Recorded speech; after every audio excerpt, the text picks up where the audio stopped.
It seems to be soundbar season here on the Phase Reviews YouTube channel, and today I have yet another. This is the Dyplay 20-inch soundbar. It doesn't really have a model name except for a string of characters, which I'm not going to read you, but this is a compact soundbar with a very specific purpose in my mind, which I'm going to tell you about in just a moment. And if you stick around in this video, I'm going to give you an unboxing, an overview, show you everything that comes inside of the box, tell you my experience using this, and then let you know what I think it's best for and if it's worth picking one up for yourself. Now, if you're new here, thank you for joining me, and if you're a subscriber, welcome back as always. If you're not already, consider hitting that subscribe button. It helps the channel grow, but we won't waste any more time with that. Let's dive into taking a look at this Dyplay 20-inch soundbar. So first things first on this channel, we like to start with the packaging. One of the things you're going to notice right out of the gate is that this is not that big of a box. For a soundbar, which can usually be 28, 32, 36 inches long, this is only 20 inches. It's relatively compact and small, good for spaces where you can't fit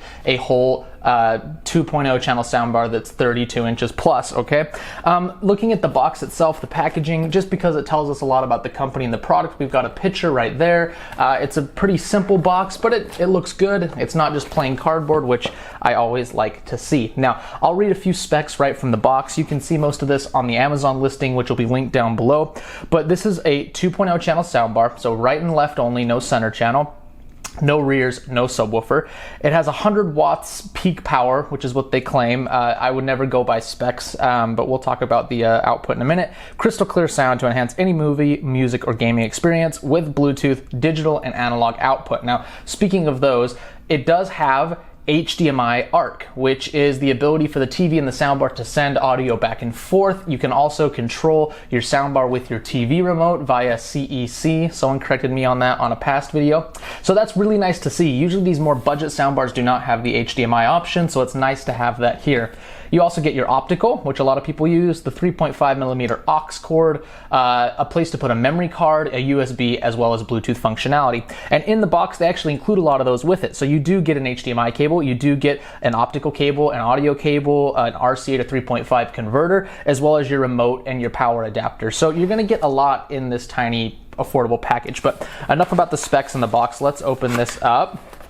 And it's well packaged, as most things are on this channel. We've got some foam there to keep it steady. We've got the soundbar itself, along with some accessories on top. And then on the other end of the box, we have the power block. Okay, this is just your standard AC to DC kind of wall wart, probably 5 or 6 feet of length right there when I was testing this, which is pretty standard.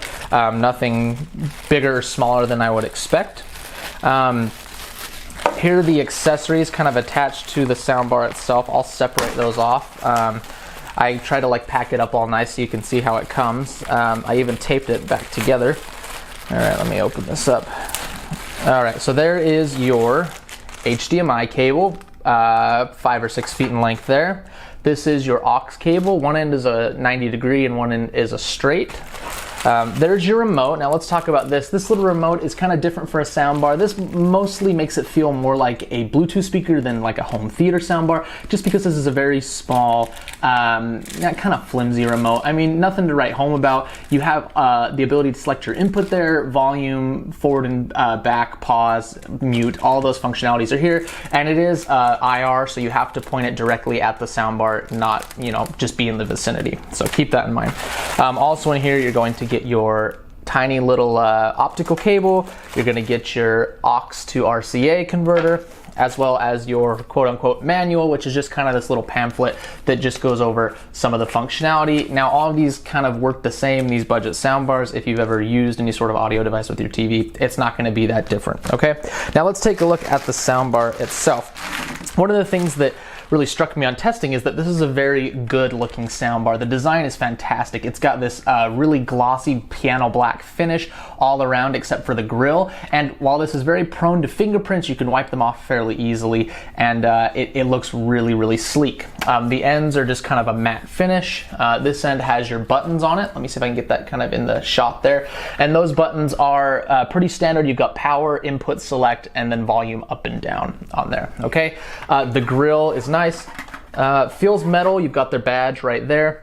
And then around the back, or let's see, look at the bottom, you've got some rubber feet. If you just want to set this on your stand, you've also got mounting points. And do they include our mounting hardware? No mounting hardware that I see. So you're just gonna want to use some sort of nail or screw, and then this just slots onto it. So pretty easy. And then right here on this end, you have all of your inputs and outputs. You've got the ones that I mentioned before, your power in and out, optical, aux, USB, HDMI, and then it is a mini SD card slot right there. Okay, so I'm gonna power this up and we'll do some Bluetooth functionality so you can kind of get a little bit of a sound demo. Now, I'm not a big fan of sound demos on this channel. I've said that many times just because I don't think that the audio translates well through my tiny microphone, through my audio editing software. Once it's encoded and edited and uploaded and compressed and all that, you're not really gonna get a true sound demo, but because so many of you ask, I'm happy to do it. So let me just get this set up. So I've got it powered up. You can see you've got kind of a blue indicator light telling you that I am in Bluetooth mode and connected. If I cycle through some of these inputs, it'll actually speak to you as you go through them. So you can hear that. Hold on, let me click it again. There we go. No SD card. It says no SD card. Please enter USB. Okay, please enter USB. The voice is pretty bad. Line in. Line in. The color of the LED changes with each input. Optical fiber. Let's see, we're gonna keep going. HDMI. Bluetooth. And Bluetooth. And this should connect to my phone. I was connected. Perfect. Okay, so let me play you a little music and then I'm gonna talk about the sound quality as I hear it so you can kind of get a better idea.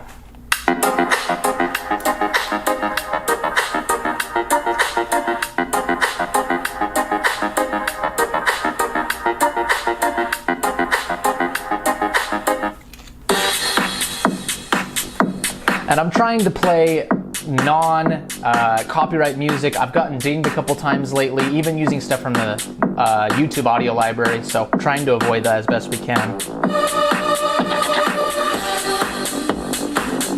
All right, so playing a lot of kind of instrumental tracks, again, to avoid the copyright issues.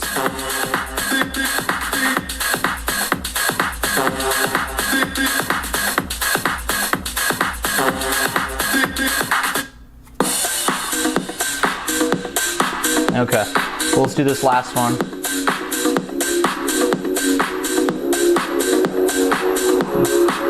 I'm not gonna let this drop into the audio. Sorry, guys.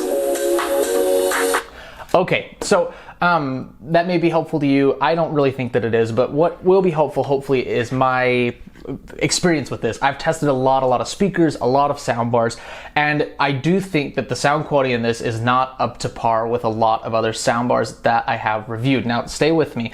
The bass is just non-existent. It's like negative bass. It's tons of mids and tons of highs, but you're really not getting any low end with this. There's no output for like a subwoofer, so I don't think there's a way to improve it, unfortunately. So if you are looking for movie theater, gaming, just really, low end, you're not gonna get it. I mean, and look at it, it's super duper tiny. But I have seen speakers this small give more bass output, so it just doesn't seem to be something that they're focusing on. Now, with that said, I do think there is a use for this guy, and one of my favorite channels here on YouTube is TechMoan, and he has done reviews of products that he would give to his elderly relatives or those that are maybe hard of hearing that can amplify voices, amplify the audio of a TV program so that they can hear. And one thing that I can commend this little guy on is volume. It has so much volume. Now, there's no bass in the volume, okay, and the sound is nothing to write home about.